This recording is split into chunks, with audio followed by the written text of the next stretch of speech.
will fall. By next Sunday, I will tell you the length of days. Let us keep our finger crossed. One popular person will die. There's nothing we can do about it. I know that star, and I know what will happen, and I know the day and time it will happen. A popular person, a woman, will pass away in overseas country. I know where, I know the person. People will condemn her because what lead to her are dead. People will not like to hear. 3 weeks ago, I want to remind you, this is international issue. Many of us are here when I ask you people to pray that a star will fall. Great star that will shake the whole world. And it will it will come to pass. And I told you it's a very young person. The whole world will shake. Is it Danny? Danny. I will be here with you people. You learn of what happened. It's a disaster. It's not something that. This is BBC Television from London. Normal programming has been suspended.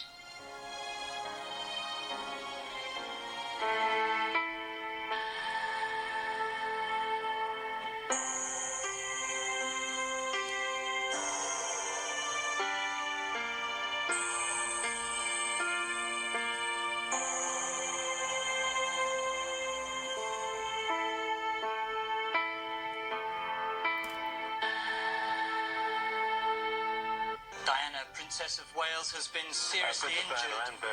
Been enjoying dinner at the Ritz Diana, Hotel. Princess of Wales, has in fact been killed. Diana, Princess of Wales, has died. The world has lost Princess Diana at age 36.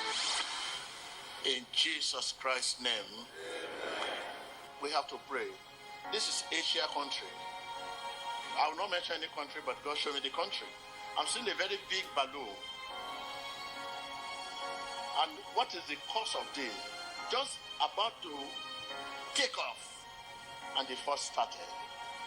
It means they can discover it at the tarmac, but because impatience. If God give me the grace, I will send a letter to the embassy of the country. Check your airline in your country.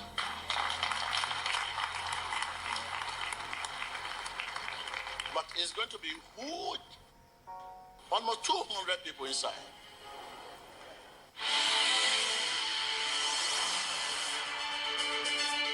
Welcome back. Turning once again to our breaking news, a Malaysia Airlines flight carrying nearly 240 people has been missing for nearly 9 hours now. Flight MH370 left Kuala Lumpur around 2:40 in the morning on its way to Beijing. It disappeared from radar about 2 hours later. The CEO of Malaysia Airlines just wrapped up a news conference. He said he doesn't know where the plane is and said there were at least 14 nationalities represented among the passengers on board.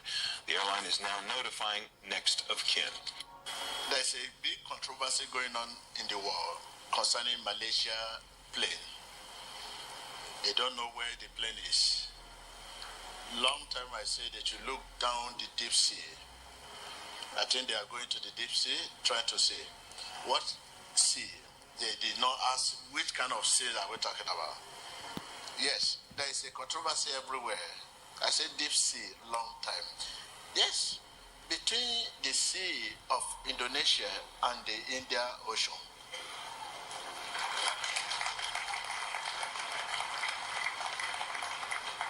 Why I say between?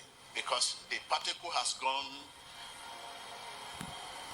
swimming everywhere.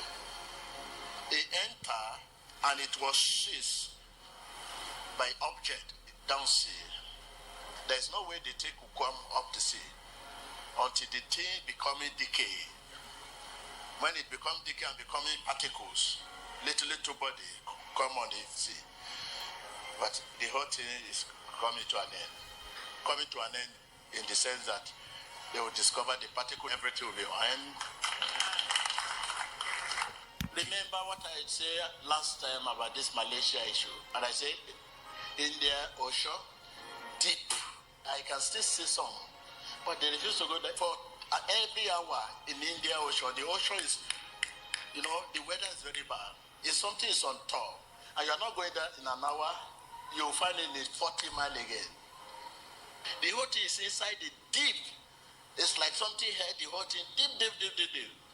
But last time when I say, yes, you will see some this here on the top, but people, they don't take it. I'm still saying it.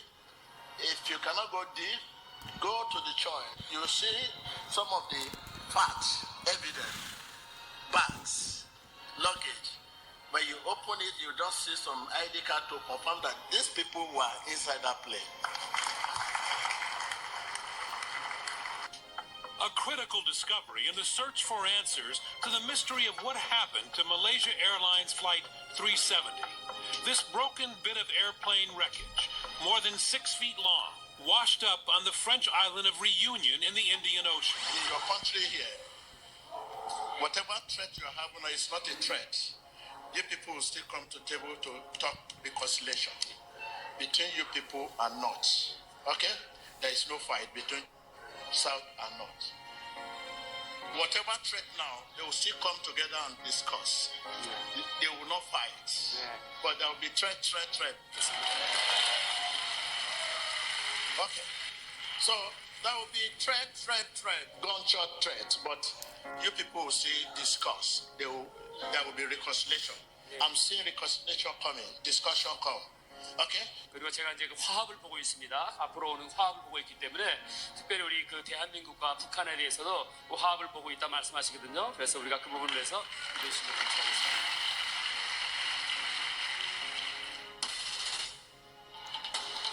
This is an Aviation. Fire line separating North and South Korea for this handshake with South Korean President Moon Jae-in. A remarkable summit viewed live around the globe. Kim Jong-un simply stepping over the most heavily fortified border in the world. You feel all the weight of history when you walk or put your toe on that other line. Then President Moon says, "You've come to the South, when can I come to the North?" And Kim Jong-un says, "Why don't you try now?" Oh, they're here holding hands. Oh, he went back into the North.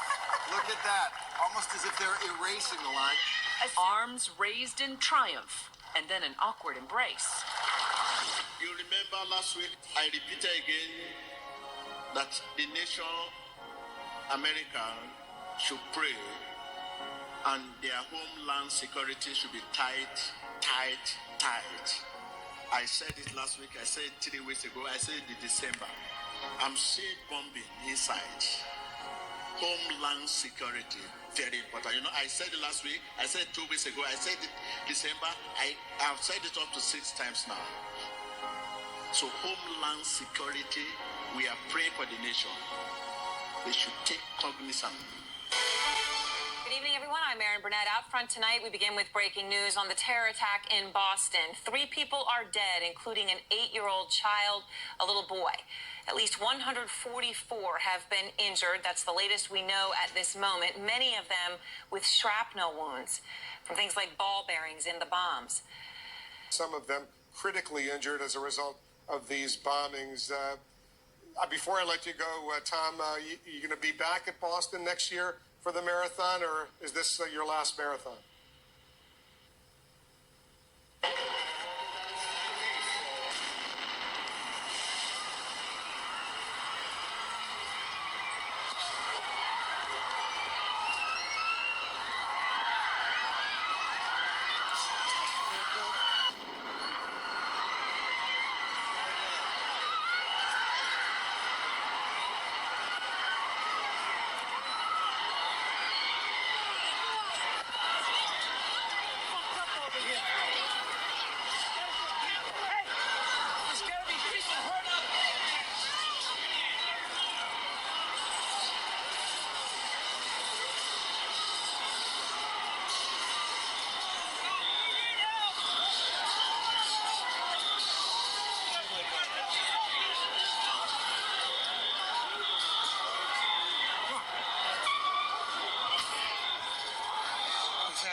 So there you see that video made available by the Boston Globe. Now, let me just say one thing.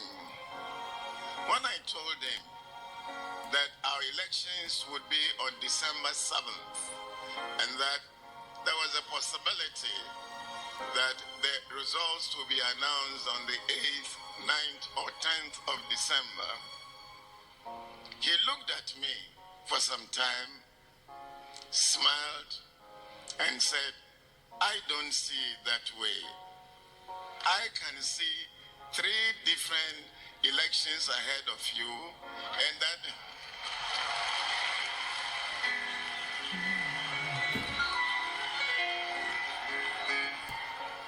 the results are going to be declared in January.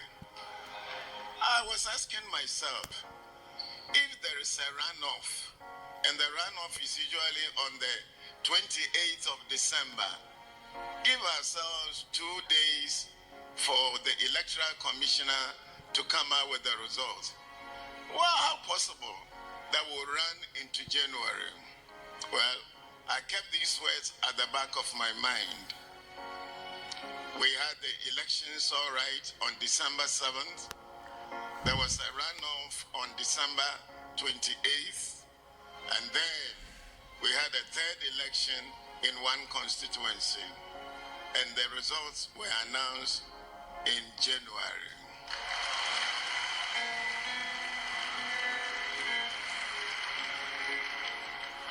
I know you play ball today.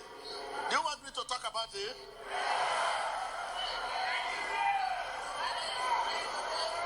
Do you want me to talk about it?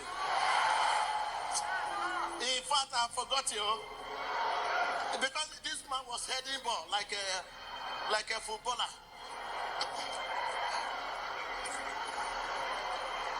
I quickly remember that you have ball today. We need a goal to lead the other people. If you can have just one goal to lead them. We need a goal ahead of these people. I said, how can everybody come here and beat up? Draw. Bang. I just said, hey, no!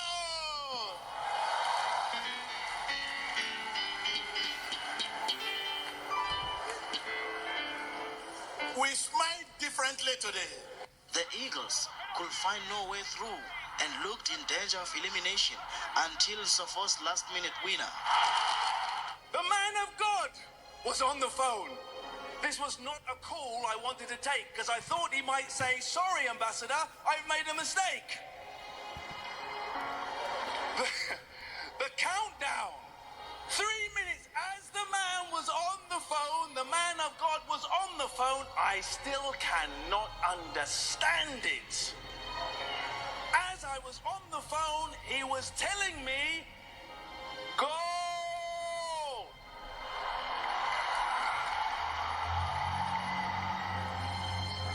There will be economic crisis. You have to cut your coat according to your size. Those of you that have surplus, whatever you can do now to live moderate, the only way you can be saved if your treasure is in the hand of God. There will be economic crisis is coming and it's everywhere. You will be forced to humble. Tell your neighbor, you will be forced to humble. I'm just telling you long-time prophecy. Not immediate. What you can begin to prepare yourself now. I said to you, there will be economic crisis. The war, the whole world will face now is economic war. You will see every nation, every country will come out, going on the street, protesting. And you have not seen anything, write it down.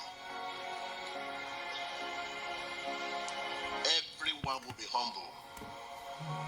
Those who rely on oil, mineral resources, they should look beyond. Because there will be even no enough money to buy oil. There's something God wants to achieve concerning this. God wants to achieve humility to the core. He wants everybody to be on their knees. Every nation to be on their knees. After that, the solution will come. We're going to probably spend close to $7 trillion, right? Because of one little virus that came.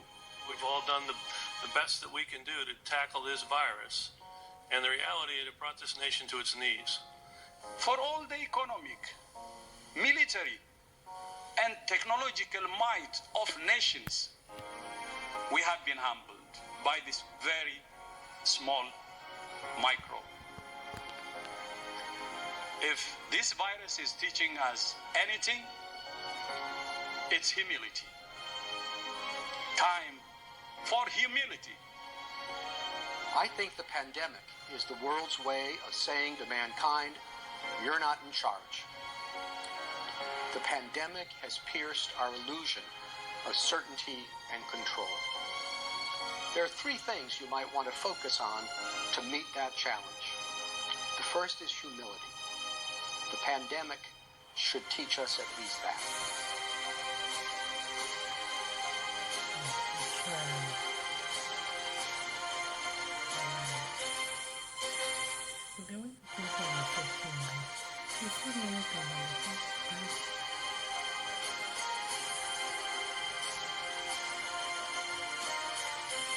Sent to the nations, Prophet T.B. Joshua takes the gospel of Jesus Christ to the four corners of the earth. The country of Botswana, located in the southern African region, was the first nation where Prophet T.B. Joshua held a crusade.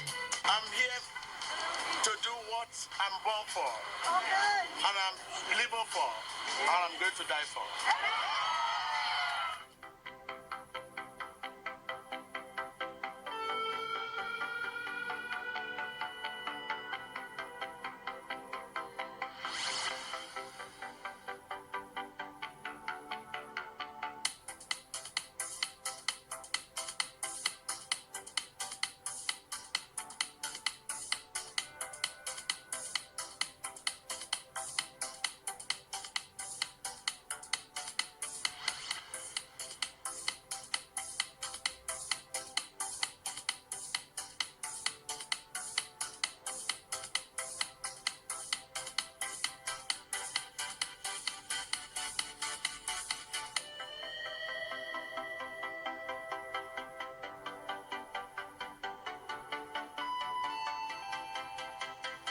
Tremendous, and this is the first time I've seen where deliverance is being done in a massive scale.